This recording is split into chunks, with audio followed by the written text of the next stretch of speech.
அனைவருக்கும் வணக்கம். நம்மளுடைய சுபயோகம் தமிழ் சேனலுக்கு உங்களை அன்புடன் வரவேற்கிறேன். இன்னைக்கு நம்ம வீடியோல பார்க்க போற விஷயம் ரொம்ப விசேஷமானதுங்க. வருஷத்துல எத்தனையோ பண்டிகைகள் வந்தாலும் பெண்கள் மனசுக்கு ரொம்ப நெருக்கமான, குடும்பத்துல மங்களத்தையும் நேர்மறை ஆற்றலையும் கொண்டு வரக்கூடிய ஒரு முக்கியமான விரதம்னா அதுதான் வரலட்சுமி விரதம். முதல்ல இந்த வரலட்சுமி விரதம்னா என்ன? வரம் அப்படின்னா நாம மனதார கேட்கிற நல்ல விஷயங்களை அருள்வது. லக்ஷ்மி அப்படின்னா செல்வம், சுபிக்ஷம், மங்களம், அமைதி, சந்தோஷம்.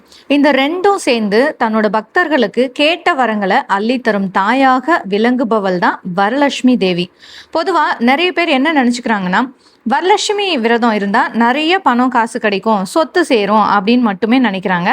ஆனா ஆன்மீக ரீதியா பார்த்தா அதையும் தாண்டி இது ஒரு குடும்ப பண்டிகை.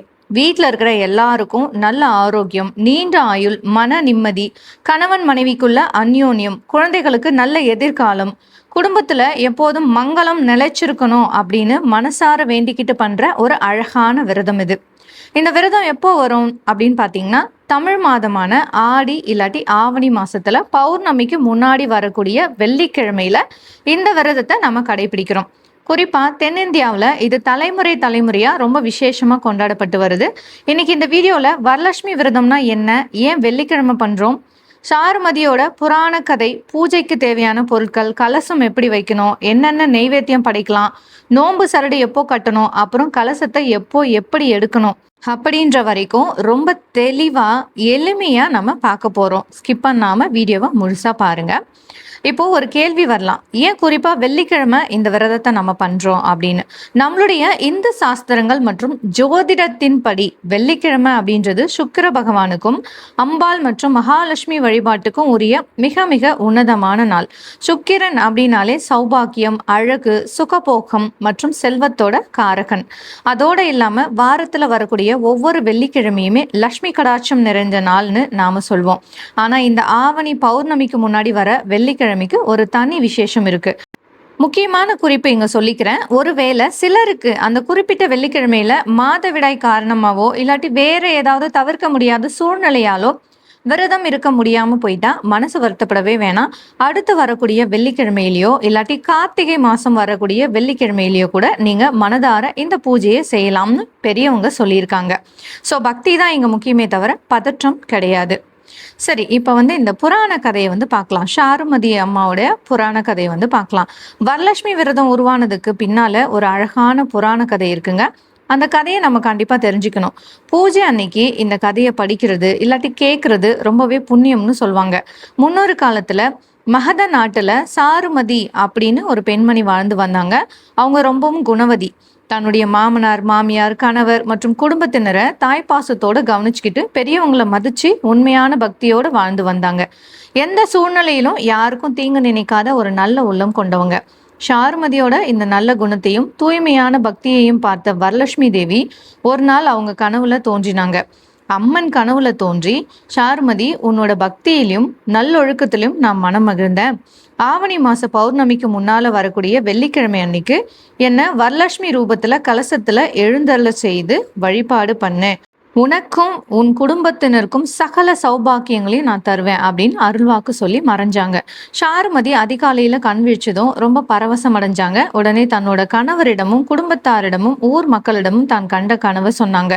எல்லாரும் ரொம்ப சந்தோஷப்பட்டு அம்மன் சொல்லியபடியே அந்த வெள்ளிக்கிழமையில விரதம் இருக்க ஏற்பாடு செஞ்சாங்க. அன்னைக்கு காலையில சாருமதியும் மற்ற பெண்களும் குளிச்சு வீட்டை சுத்தம் செஞ்சு பக்தி ஸ்ரத்தையோட கலசம் வச்சு வரலட்சுமி அம்மனை ஆவாகனம் செஞ்சு வழிபட்டாங்க.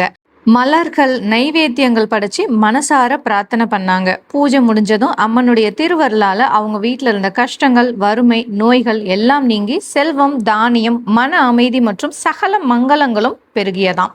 இந்த கதை நமக்கு உணர்த்தக்கூடிய பாடம் என்ன தெரியுங்களா? இறைவனுக்கு ஆடம்பரமான அலங்காரங்களை விட நம்மளுடைய நல்ல எண்ணமும் தாய் போன்ற அன்பும் தூய்மையான பக்தியும் தான் ரொம்ப பிடிக்கும். சரி, இப்போ பூஜை எப்படி பண்றதுன்னு பார்க்கலாம். தேவையான பொருட்களை பூஜை அன்னைக்கு காலையில டென்ஷன் இல்லாம இருக்கணும்னா வியாழக்கிழமை மாலையிலேயே சில வேலைகளை முடிச்சு வச்சுக்கிறது ரொம்ப நல்லது. பூஜைக்கு தேவையான பொருட்கள், கலசத்துக்கு பார்த்தீங்கன்னா செம்பு இல்லாட்டி பித்தளை இல்லாட்டி வெள்ளி கலசம், எவர் சில்வர் பாத்திரம் மட்டும் நீங்கள் வச்சுக்க தேவையில்ல. சுத்தமான பச்சரிசி நம்ம கலசத்தோட அடியில் வைக்கிறதுக்காக, பச்சரிசி, நாணயம், விரலி மஞ்சள், குங்குமம், ஏலக்காய், கிராம்பு, பச்சை கற்பூரம், ஜாதிக்காய் இதெல்லாம் பார்த்தீங்கன்னா கலசத்துக்குள்ளே போடுறதுக்கு, கலசத்துக்கு அடியில் வைக்கிறதுக்கும் நம்ம பச்சரிசி எடுத்துக்கணும், கலசத்துக்குள்ளே போடுறதுக்கும் நம்ம இந்த பொருட்கள் எல்லாத்தையும் எடுத்துக்கணும். 5 இல்லாட்டி 7 மாவிலைகள் வந்து எடுத்துக்கணும். மட்டை உரிக்கப்பட்ட ஒரு முழுசாக ஒரு தேங்காய் வந்து எடுத்துக்கணும். அம்மன் அலங்காரத்துக்கு வரலட்சுமி அம்மனோட முகம் வந்து எடுத்துக்கணும். அம்மனுக்கு கட்டுறதுக்கு சின்னதாக ஒரு பட்டுப்புடவை இல்லாட்டி ஒரு வஸ்திரம், பூக்கள், கதம்ப மாலை, மல்லிகைப்பூ, தாமரைப்பூ, தாமரைப்பூ கிடைச்சா ரொம்ப விசேஷம், இல்லை என்ன பூ கிடைச்சிருக்கோ அதை நீங்கள் எடுத்துக்கோங்க. மஞ்சள், குங்குமம், சந்தனம். அதுக்கடுத்து பார்த்தீங்கன்னா ஆபரணங்கள்னா இப்போ வந்து நம்மக்கிட்ட என்ன இருக்கோ, கவரிங் நகையோ இல்லை கோல்டு என்ன இருக்கோ நம்மக்கிட்ட அதை நம்ம வந்து எடுத்துக்கலாம் சுவாமியை அலங்காரம் பண்ணுறதுக்கு. 3வதா பூஜை தீபாராதனைக்கு நல்லெண்ணெய் இல்லாட்டி பசு நெய், திரி, விளக்கு எல்லாத்தையும் எடுத்து வச்சுக்கோங்க. தூபம் காமிக்கிறதுக்கு சாம்பிராணி, ஊதுபத்தி, கற்பூரம் இதெல்லாம் எடுத்து வச்சுக்கணும். வெத்தலை, பாக்கு, வாழைப்பழம், உதிரி பூக்கள், அட்சதை, அது கூடவே நோன்பு சரடு, ஒரு 9 முடிச்சுகள் போட்ட மஞ்சள் கயிறு இதெல்லாம் வந்து எடுத்து வச்சுக்கோங்க. வியாழக்கிழமையே வீட்டை ஒட்டடை அடித்து பெருக்கி தொடச்சி சுத்தமாக வச்சுக்கோங்க. பூஜை பாத்திரங்கள் எல்லாத்தையும் நல்லா கழுவிட்டு மஞ்சள் குங்குமம் பொட்டு வச்சு ரெடியாக எடுத்து வச்சுக்கோங்க.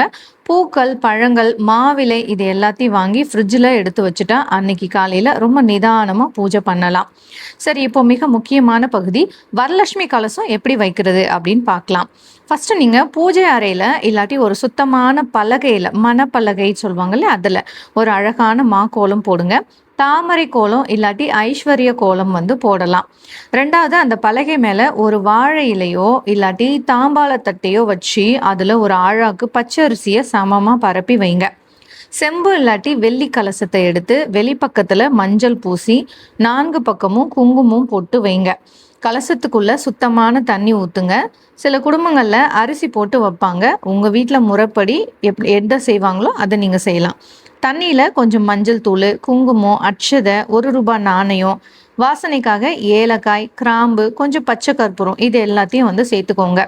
கலசத்தோட வாய்ப்பகுதியில் 5 இல்லாட்டி 7 மாவிளைகளை நுனி வந்து மேல் நோக்கி இருக்கிற மாதிரி வட்டமாக வைங்க. அதுக்கு நடுவில் இந்த தேங்காய்க்கு மஞ்சள் பூசி குங்குமம் வச்சு குடுமி மேல் நோக்கி இருக்குமாறு நிலையாக வச்சுக்கோங்க. அம்மன் முகத்தை தேங்காயில் பொருத்தி பின்னாடி நூல் இல்லாட்டி டேப் வச்சு நல்லா கட்டிடுங்க.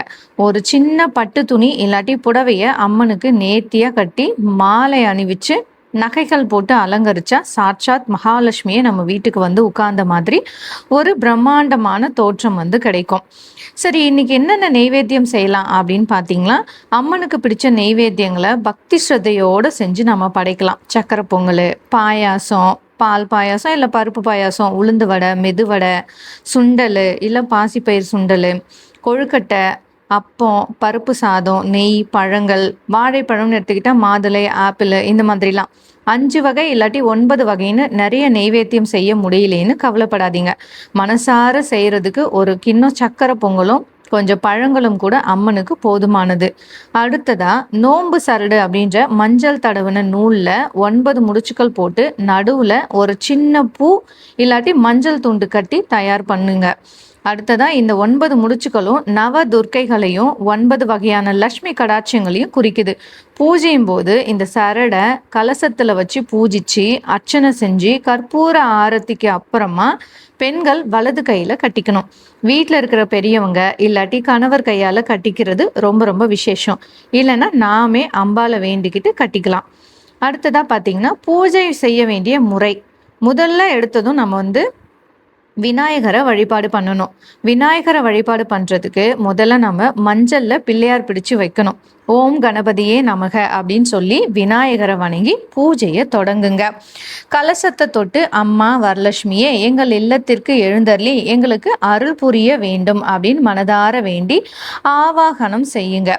அம்மனுக்கு உதிரி பூக்களால் குங்கும அர்ச்சனை அஷ்டோத்திரம் 108 தடவை வந்து நம்ம சொல்லலாம். நைவேத்தியம் பார்த்தீங்கன்னா தயாரிச்ச நைவேத்தியங்களை சமர்ப்பித்து தூப தீபம் காட்டி மங்கள கற்பூர ஆரத்தி எடுங்க. மாலை வேளையில் அக்கம் பக்கத்து சுமங்கலி பெண்களை வீட்டுக்கு கூப்பிட்டு மஞ்சள், குங்குமம், வெத்தலை பாக்கு, பூ, பழம், வளையல் மற்றும் பிரசாதம் கொடுத்து அவங்க கிட்ட நீங்க ஆசி வாங்கிக்கலாம். நிறைய பேருக்கு இருக்கிற சந்தேகம், கலசத்தை எப்போ எடுக்கணும் அப்படின்னு. வெள்ளிக்கிழமை இரவு அம்மனுக்கு பால் பழம் நெய்வேத்தியம் வச்சு கற்பூரம் காட்டிட்டு கலசத்தை வடகிழக்கு பக்கமா லேசா நகர்த்தி வைக்கணும். இதுக்கு புனர் பூஜை அப்படின்னு சொல்லுவாங்க.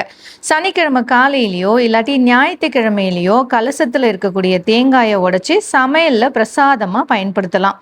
கலச தண்ணீரை வீடு முழுக்க தெளிச்சுட்டு மீதியை செடிங்களுக்கு ஊத்திடலாம். காலில் படக்கூடாதுங்க. அடியில் வச்ச பச்சரிசியை அடுத்த நாள் சக்கரை பொங்கல் செய்யறதுக்கு நம்ம பயன்படுத்திக்கலாம். பூஜையோட முடிவில் நாம் கேட்க வேண்டிய எளிய தமிழ் பிரார்த்தனை: அம்மா வரலட்சுமி தாயே, எங்க குடும்பத்துல எப்போதும் அன்பும் நிம்மதியும் ஒற்றுமையும் நிலைத்திருக்க அருள் செய்யம்மா. நோயற்ற வாழ்வையும் குறைவற்ற செல்வத்தையும் நல்ல எண்ணங்களையும் எங்களுக்கு கொடு. எங்கள் இல்லத்தில் எப்போதும் லட்சுமி கடாட்சமும் மங்களமும் நிறைந்திருக்கட்டும் அம்மா அப்படின்னு வேண்டிக்கோங்க.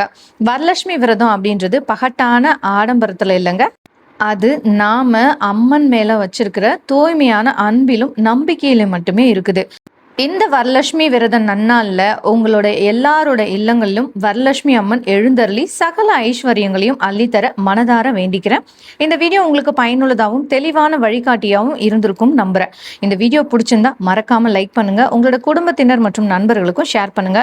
நம்ம சுபயோகம் தமிழ் சேனலை இன்னும் சப்ஸ்கிரைப் பண்ணாம பாக்குறவங்க சப்ஸ்கிரைப் பண்ணி பக்கத்துல இருக்க பெல் ஐக்கானை பிரஸ் பண்ணி உங்களோட சப்போர்ட்டை கொடுங்க. அனைவருக்கும் இனிய வரலட்சுமி விரத நல்வாழ்த்துக்கள். ஓம் ஸ்ரீ வரலட்சுமி தாயே போற்றி.